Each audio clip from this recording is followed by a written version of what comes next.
Welcome to the RedTech Daily podcast, powered by artificial intelligence. I'm your host, Marguerite Clark, bringing you the latest updates from the global radio broadcast and digital audio industries. Today we have a range of exciting stories, starting with some promising news from the latest GfK survey. Let's dive in. Commercial radio and audio has reached another milestone, with commercial radio's share of audio listening in Australia climbing to 75.1%. The Commercial Radio and Audio Association says this figure not only surpasses the previous survey's record, but also marks the highest level since 2014, underscoring the strength of Australia's audio landscape. Over the past 4 years, successive surveys have shown that commercial radio has made significant progress following the disruptions caused by COVID-19. With a market share increase of more than 10 percentage points since Survey 1 2020, radio is reaffirming its resilience and solidifying its position as a key player in the media landscape. This growth is driven by the rise of digital distribution, which has helped radio adapt and maintain audience reach. These results prove radio continues to connect with audiences anytime, anywhere. As listening habits diversify, our growth reflects the industry's creativity and commitment to ensuring commercial radio remains a dynamic and trusted source of education and entertainment, said Lizzie Young, Commercial Radio and Audio's Chief Executive Officer. The latest GfK Survey 6 2024 shows commercial radio reaches 12.3 million weekly listeners, with average time spent listening holding steady at 12 hours and 51 minutes. Younger audiences continue to drive growth, with a 2.1% rise among 18 to 24-year-olds and a 2.3% increase for 25 to 39-year-olds year-on-year. Breakfast radio remains strong, drawing in over 8.6 million listeners each week, who listen for an average of 3 hours and 40 minutes. In-car listening rose 3.3% to surpass 10 million weekly listeners, while at-work listening saw a year-on-year increase in time spent listening by a full hour to 12 hours and 29 minutes. The Commercial Radio and Audio Association says the digital transformation of radio is a key factor in this growth.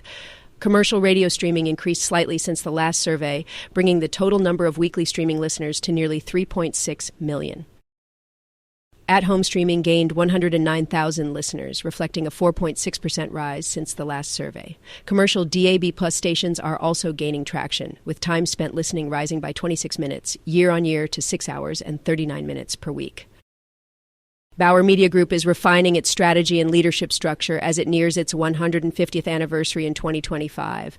The company will focus on enhancing its publishing and audio divisions, supported by a smart mergers and acquisition strategy.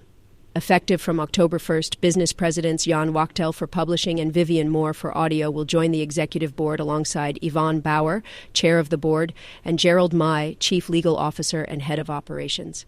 A yet-to-be-appointed group chief financial officer will complete the executive board. Wachtel, who joined Bauer in January 2023, has extensive experience from his previous roles at Bild, Funke Mediengruppe, and RTL Group. Moore, president of audio since September 2023, has been with Bauer since February 2022, and previously served as chief financial officer and chief operations officer of the OCP business. Moore brings over a decade of experience leading organizations through complex transformations. Bauer Media aims to optimize processes, leverage synergies, and extend the life cycle of its print magazines while enhancing its digital operations to support the declining print business. The company is pursuing a growth strategy in audio, focusing on a lean broadcasting business, digital audio offerings, and improved efficiency and collaboration. Bauer will also continue to pursue strategic mergers and acquisitions opportunities in publishing, audio, and related media sectors to minimize risk and maximize digital transformation. The company has reevaluated its activities outside the media sector, exiting the small and medium-sized enterprise segment and bringing in strong partners as majority shareholders for the OCP business. Paul Keenan, stepping down as chief operating officer and executive board member, will take on a new role as an advisor to the chair and executive board. Under the new structure, the role of chief operating officer will be eliminated. Ferncast has announced the release of aixtream version 3.9, bringing significant improvements in latency optimization and new features to enhance the platform's performance. This latest update introduces major advancements in latency management, providing users with more control over delay parameters.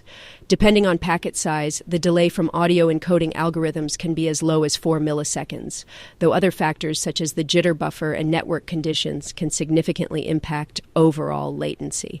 The new low delay audio mode minimizes buffering and processing features that typically cause latency, making it ideal for use cases requiring the lowest possible delay with a stable network connection.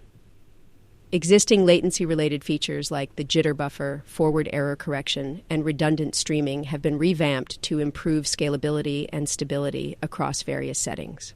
For instance, the jitter buffer can now be set to any desired millisecond value, and the smooth delay adaptation feature, used for dynamic audio and video synchronization, has been enhanced to adjust delay at a defined rate, allowing gradual changes to avoid abrupt and noticeable delays during live broadcasts. Additionally, version 3.9 includes several new features and bug fixes, including AOIP demukes for multi-channel AOIP inputs, alarms with a recovery period to manage recurring issues, and UECP parsing to support DAB dynamic label options. Commenting on the release, Ferncast Chief Executive Officer Detlef Wiese emphasized the importance of latency in applications like studio-to-transmitter links or SIP communication, where keeping latency low is crucial. Xstream version 3.9 is now available to all current customers. Beasley Media Group, a prominent U.S. radio station owner, has partnered with the Red Cross to support communities affected by Hurricane Helene. As part of Beasley's ongoing Community of Caring initiative, the company is mobilizing its resources to aid those impacted by the disaster. Beasley stations nationwide are urging listeners and advertisers to contribute to the relief efforts by making monetary donations online through the station websites and the company's main website. This multi-platform approach aims to maximize outreach and engagement. Utilizing the latest technology, Beasley is broadcasting public service announcements both on-air and online. The initiative also leverages Q in-car dashboard messaging to encourage donations, making it easier for listeners to support the Red Cross relief efforts while on the go. The hurricane has significantly impacted many of Beasley's stations located in Florida, Georgia, and North Carolina. These stations are at the forefront of disseminating crucial information and rallying community support to help those in need. This collaboration between Beasley Media Group and the Red Cross underscores the vital role that radio stations play in disaster relief and community support. By harnessing the power of radio and digital platforms, Beasley is making a meaningful contribution to the recovery efforts following Hurricane Helene. That wraps up today's episode of the Red Tech Daily Podcast, powered by artificial intelligence Fuache. Now, for more details on these stories and other news, visit our website at redtech.pro. I'm Marguerite Clark, and thank you for listening.